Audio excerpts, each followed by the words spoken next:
All right, Nick, what can we do for you? Okay, so people seem to realize when, a person's a geek and then they start asking questions and then, the subject of Android might come up and I honestly have no idea what I'm talking about when it comes to Android. So I was hoping that maybe you guys could recommend some cheap Android phones that I could look at to buy so that I can, basically use them as a test device and find out, exactly how to use Android so that when people ask me questions, I'm not completely out of my depth. So this is good. So this is not to recommend to other people. This is so you can become an expert on Android.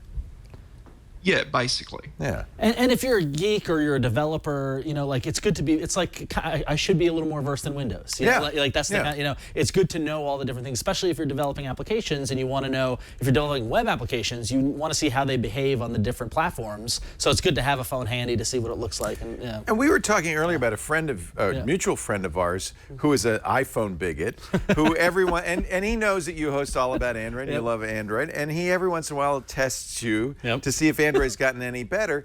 And one of the things I pointed out is that's very commonly the case with people who are big iPhone fans is they've used Android so little, it seems a lot harder to them. And probably goes the other way around. If you've used Android your whole life and you start using an iPhone, it seems harder than it actually is because you're not fluent. Right. You're not fluent in it. For me as an Android guy, iOS seems very adorably simple. Because they take away a lot of your choice and stuff like that, but that's another conversation. But anyway, what do we recommend? So Nick, this is the right time for this question because this is probably the best time in the history of Android to get an affordable phone that is solid and pretty much current in terms of the current operating systems and the current level of apps. There's never been a better time to get affordable phones now. One of the ones that probably the first at the top of the pile that you want to take a look at is the Moto G from Motorola. Oh, I couldn't agree. And this is they couldn't agree more. I should say, not couldn't agree. I couldn't agree more. They just announced the new Moto Gs. They did just announce the new Moto Gs. I would ignore the new Moto Gs for now because they basically the Moto G was Motorola's budget option phone, and it was a great entry point into Android. The previous version of it sells for about $200. You could now they've announced the new ones. You can probably find it cheaper. Here we see one for $154. That's second generation, and we're now at the fourth. Yeah, fourth generation, right? So I wouldn't get the second. I would get the third. I think the third generation Moto Gs were my favorite inexpensive Android phones, and it's a pretty pure Android experience, yes, right? It is, because Motorola was previously owned by Google, and this was from the time period when Google controlled Motorola. So it's very pure, it's very it's clean. It's got a little bit of the Motorola stuff, but the Motorola stuff is actually pretty good. It's not like the bloatware like on HTC or on Samsung. That's an important thing for you to know, Nick, is that unlike the iPhone, where all iPhones are exactly the same in terms of the operating system, Android phones vary wildly because LG puts their customizations on, Samsung's puts theirs, and those are really almost completely different phones. It's a combination of UI skins plus custom apps and native apps and things like that. So the dialer on the Motorola phone might be different than on an HTC phone and that sort of thing. But the purer the Google experience, the more that you're getting the Android experience as opposed to the Samsung or the LG branded experience. And Moto's pretty pure. Moto's very pure, but if you want that true pure Nexus Google experience, you've got a nice window of action you could take right now and get the old Nexus 5. They're still selling it? Well, no, Google's not selling it anymore, but you can still find it on Amazon. You can find it in other places. Sometimes you can find it used, but there's a lot of new ones still floating out there. In fact, Woot just had a deal like a week or so ago that was $150 for the Nexus 5. That's a classic phone. That phone, I ran that phone for 2.5 years as my daily driver. And if I didn't get the Nexus Robin, I would still be using it. I still have it. If you had the 5, would you be on Marshmallow now? Would it be up? Okay, that's the other thing is Android changes a lot from version to version. You want Android 6. Right. So that you can be talking about the latest features. And of course, the next generation is already in the works. Yeah. And would the Nexus 5 get Android N? It should. Whether or not it's supported and runs is the open question. So Google hasn't made any announcements? Google, because they're in the process of sunsetting it. They just recently removed it from the Google Play Store. How much? You could probably find it for anywhere from $150 to $200 right now. That's a great price. That's a nice phone. Yeah.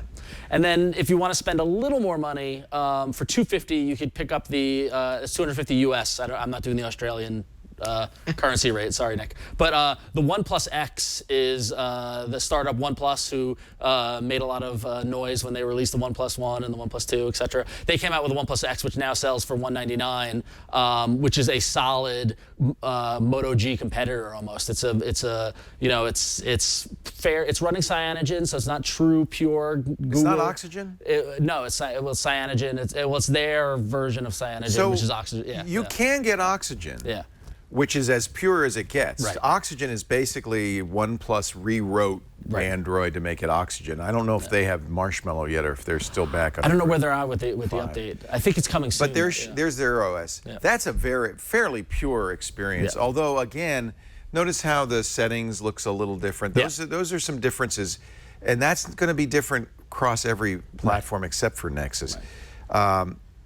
Cyanogen is a big difference. While I love Cyanogen, so what are they shipping their current phones with? Cyanogen 12? I think they did move to fully oxygen. I know because there's the dust stuff of what happened in India caused them to move all the way to oxygen because of the problem with cyanogen. I had the OnePlus One. I loved it. I put oxygen on it. Was very happy. OnePlus 2 battery life went down a little bit. Yeah. Remember though that there's a OnePlus 3 coming out pretty soon. Yeah, but that's a higher end phone. The OnePlus Those are X, be expensive. Yeah, the OnePlus X was designed to be the more affordable phone. And if it's running oxygen, that is a very pure experience. I think those are all good choices. Yeah.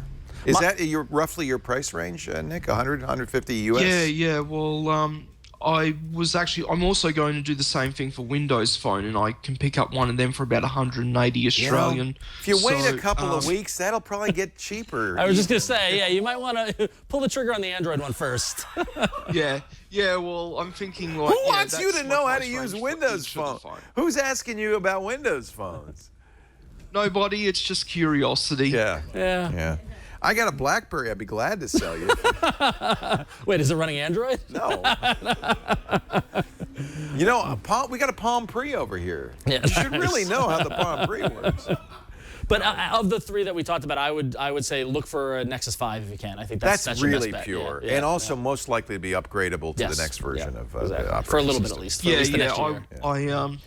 I saw the price of the Nexus 5X and I was like, whoa, that's way too expensive for this project. But if the old Nexus 5 can be had cheaply, that's definitely an option. Also, the Nexus 5X isn't the best phone. I love the Nexus 5. When they came with the Nexus 5X, I was going to get that. And a lot of the reviews and the experiences, in fact, my co-host on All About Android, Jason Howell's wife, got a Nexus 5X and had nothing but trouble. So also bad battery life. Although that may not matter to you so much, Nick, because this isn't going to be your daily driver, I presume. No, not my daily driver. Yeah. Battery life on the 5X was a little, but it's disappointing on the 5 as well, and the camera's not great. I never had a problem with the Nexus 5 on the battery side. Yeah. I have a great battery monitor app, and I always carry a battery with me. What do you use for your battery monitor? I use it's a weird name, but it's one that we reviewed years ago. I thought you weren't supposed to use those anymore, right? I thought they caused more problems than they solved. This one is called, let me find about the app. It is called Battery Widget Reborn 2015. Okay, I can't recommend that. I'm sorry. No, but it's great because it gives me data, and look at that. I pull down from the notifications. I don't know if we can see. I use GSAM for the data, but is it doing things like trying to improve battery life? No, it's not trying to improve battery life. It's just reporting. Okay. It's giving me an idea of how much more battery life I've got left. Nice. Yeah. And I've just been using it since the Nexus.